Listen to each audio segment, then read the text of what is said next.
Sa John 3:16 lang yun, ma'am. Malamang narinig mo na to. Yung, Hindi kuya talaga. okay lang, ma'am. Yung for God so loved the world that He gave His one and only Son, that whoever believes in Him shall not perish but have eternal life. Sa Tagalog, gano'n na lamang yung pag-ibig ng Diyos sa sanlibutan. At ibinigay niya yung kanyang bugtong na anak na si Jesus Christ, syempre. At kung sino man ang sumampalataya o maniwala ay hindi mapapahamak bagkus magkaroon ng buhay na walang hanggan. Yun, ma'am, narinig na. Hindi talaga. Okay lang, ma'am.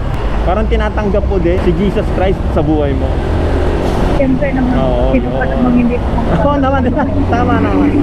Kung may problema tayo, Yan. sa Panginoon tayo lumalapit. Yes. Kasi minsan, di ba, ma'am, hindi naman tayo naiintindihan ng mga tao sa paligid natin eh.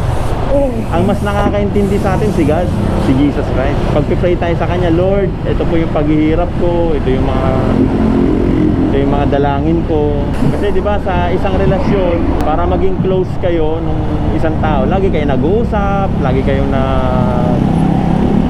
kwentuhan, ganyan.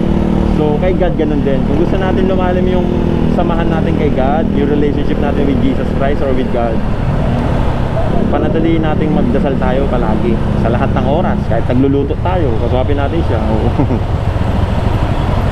O minsan pag walang pasahero, drive lang ako, dadasal ako niyan.